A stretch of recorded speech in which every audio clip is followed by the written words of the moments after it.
my father, my sister and their family are right now is still there. I want you to remember their names like everyone else because I have no idea in another minute where they're going to be. My mother, Mukarram Khalafawi. My father, Munzir Khalafawi. My sister, Manal Khalafawi, and all her 5 children are now in the Gaza Strip stranded. My father, just to give you an idea, is born in 1939. He's older than the state of Israel. He's surviving the second Nakba. And can I tell you something? Between the first Nakba when he was a refugee, a boy 6 years old, till this Nakba, and in between all these wars, he never accepted to leave Gaza. He always tells me, Baba, I'm like the sea, like the fish of the sea. I never leave this city. And he never did. He never did. And my mom, I have to say, my attempt to try desperate to get them out. I want my family to be safe just for now. And I'm trying to convince them and see what can I do. And you know what my mom is telling me? I won't leave till I go back to my home, check on it and replant my plants and water every plant in my garden. That's what my mom is thinking of. That's what my mom, and this is the type of resistance that my family had. My sister and her children, everyone in a different place. When I have a contact with her, I am so scared to ask her, do you have food today? How could I ask her? Are you warm with this weather? Because I'm so scared of the answer. What can I do with the survival guilt being here and unable to help them? So imagine this is what we feel, the Palestinians, all of us, but when you have family in there, not knowing every minute what's going to happen, and knowing that every 10 minutes, a child is losing a limb in Gaza, a child dying at the day in Gaza, moreover than 9,000 children killed. I hate statistics. I don't want to talk about statistics. They're not statistics. Their names, their stories. I know every corner in the Gaza Strip. I was there for 3 months. I took my children to see everything about Gaza and couldn't see, of course, the rest of Palestine.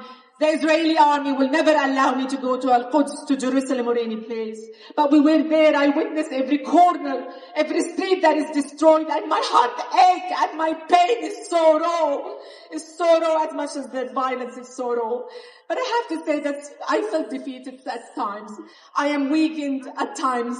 But then I remind myself of what my family is telling me, and I remind myself of what I know about my people. What I know about the 75 years of my people, that I also witnessed all the wars in Gaza. I know how it feels. I know how scary it feels. But at the same time, I'll tell you the short story of the oppressed, the Palestinian people. The short story of the oppressed, that they will never, ever leave their land, no matter how horrific the situation is. The short story of the oppressed, that they do prevail and they do defend their land and their olive trees as much as they defend their own children. The story of the oppressed, that for 75 years, segregated, second-class citizens in historical Palestine, in occupation in the West Bank, in Al-Quds, and all the horrific crimes and war crimes and genocide in Gaza. And they say we are here and we are not leaving and free Palestine will prevail. This is what they say, not us. I am taking my strength from them. I'm reminding myself of what everyone is telling me. This is the story of them. This is the story of them leading Israel by the neck to the ICJ courts. The story of them having it finally seeing a glimpse of humanity. I work for the United Nations for Palestine refugees, dreaming that one day human rights, international law will prevail, that we will have the right to freedom, justice, and it never happened. Over 160 binding and non-binding laws against Israel, never the international community. If there is an international community, never applied. But this time, there is hope. I am so hopeful. This time in history have to be recorded. This is what they did. And I'll tell you a short story about our occupier. They are so scared. They are so weak by the fact that Palestinians exist. Just by the fact that we exist. And let me tell you, they are so scared by the fact that we've been anywhere. By you being pro-Palestinians, it scares the hell out of them.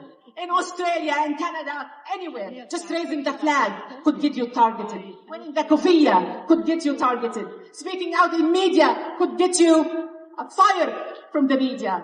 Boycotting their products could get you called anti-Semitic and being targeted. See how fragile, how weak, how threatened our existence is. The resistance that scares the hell out of them. The existence everywhere. You are a Palestinian because you're standing for humanity. You don't have to be a Palestinian. You don't have to be a Muslim or a Christian or anything in between. Just standing for that.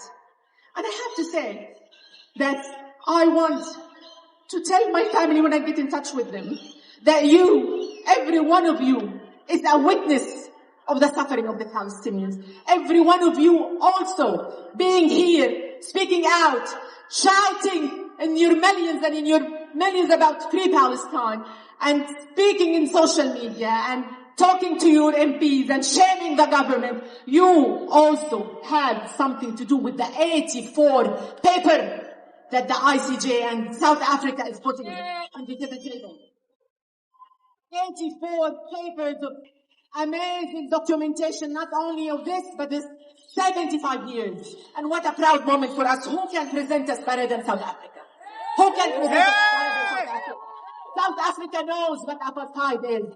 South Africa knows what white supremacy and colonialism is. South Africa knows what anti-apartheid movement is. And this is what we have been calling for years.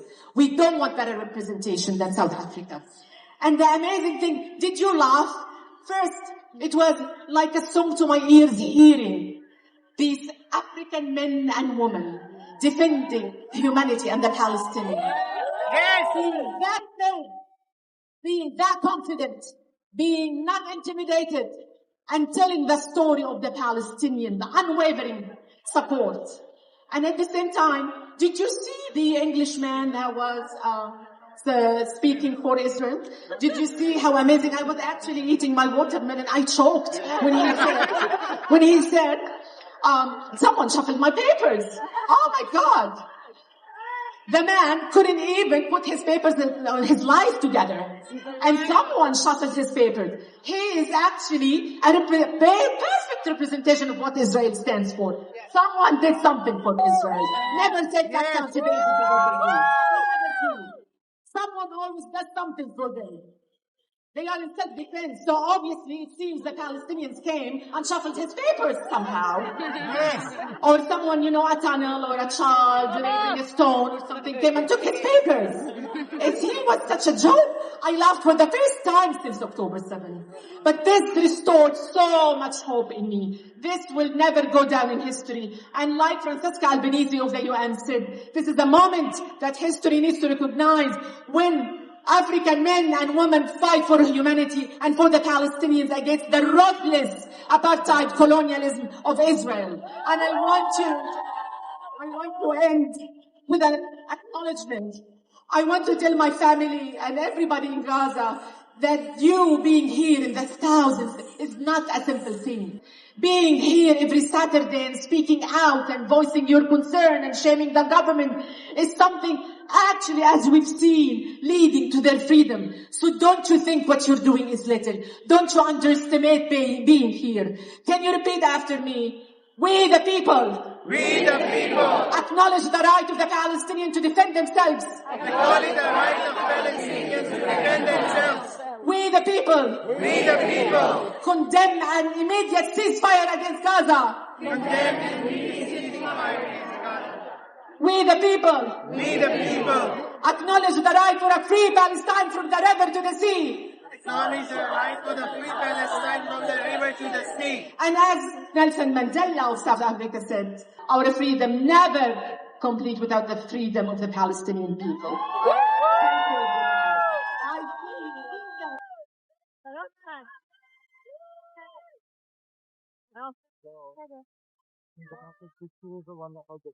From the river to the sea. From the river to the sea. Palestine will be free. Palestine will be free. From the river to the sea.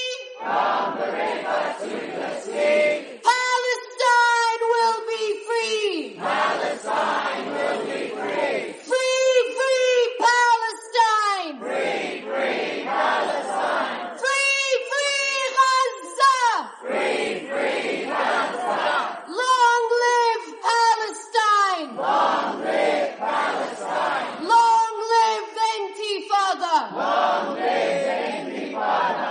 Marhaba.